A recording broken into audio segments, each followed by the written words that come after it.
Moving to Wyoming and kinda unsure how to actually transfer your driver's license? Well, stay tuned because we're breaking down literally every step to make your transition smooth and totally hassle-free. Welcome to this explainer. I'm your host, and today we're tackling something every single new resident of the Cowboy State has to go through. It's a process that's, let's be honest, notoriously filled with little bureaucratic traps. But don't worry, we've got you covered. We're going to look at the exact protocols, timelines, and the precise paperwork you need to get that Wyoming license and get your vehicle registered, all without having to make 5 frustrating trips to the DMV. So let's dive right in.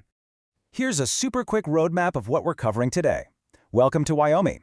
Gathering documents, the step-by-step process, testing and exemptions, vehicle registration, and finally a quick final review.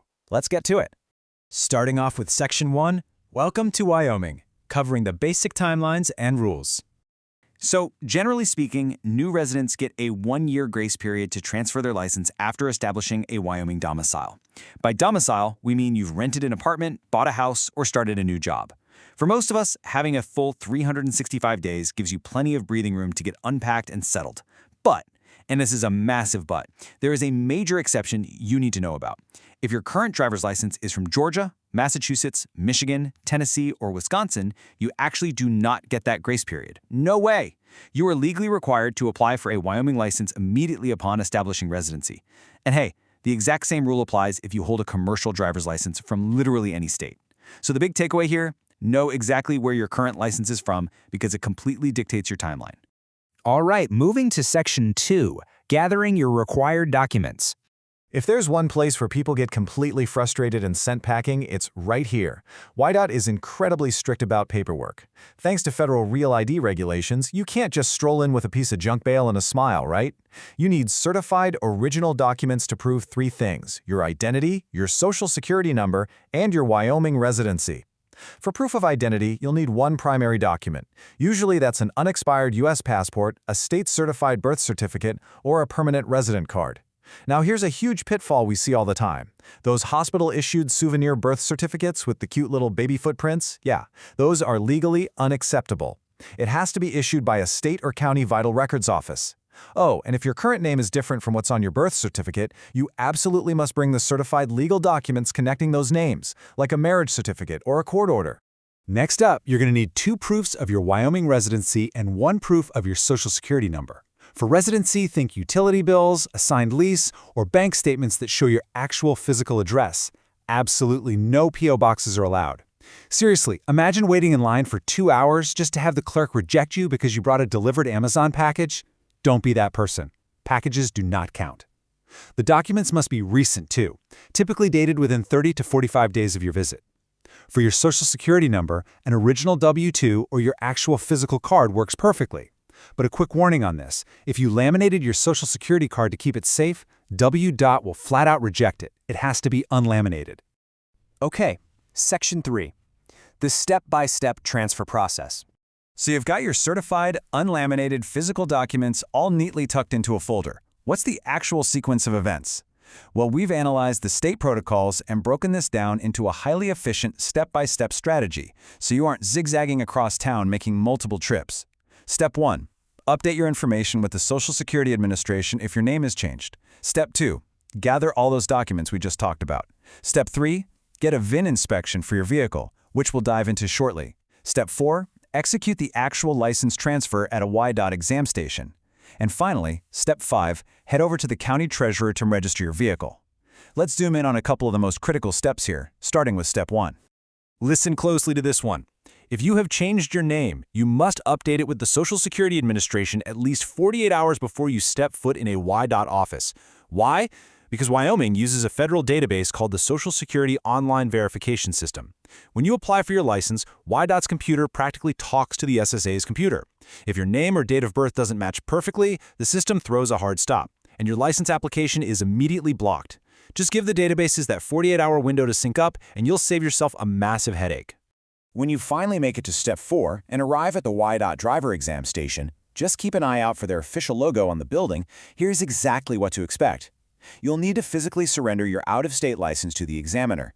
From there, you hand over your documents, pay the transfer fee, which you should budget around $45 for a standard license, and take a new photo. And here's a fun little quirky fact. Wyoming driver's licenses actually feature black and white photos now. It's a pretty cool, unique security feature that sets their IDs apart. Moving right along to Section 4, Testing Rules and Special Exemptions. A huge source of anxiety for people moving to any new state is wondering, do I have to retake my driving tests? Because honestly, nobody wants to relive the stress of parallel parking while an examiner hovers over them with a clipboard, right? Well, here is the good news for the vast majority of you. If you hold a valid, unexpired driver's license from another U.S. state, Wyoming is typically going to waive both the written knowledge test and the practical road test. Phew! You are, however, strictly required to pass a vision screening. You'll need to demonstrate an acuity of at least 20/40 in both eyes, with or without your glasses or contacts. If you do wear glasses to pass it, you'll just get a restriction on your license requiring you to wear them while driving. Super simple.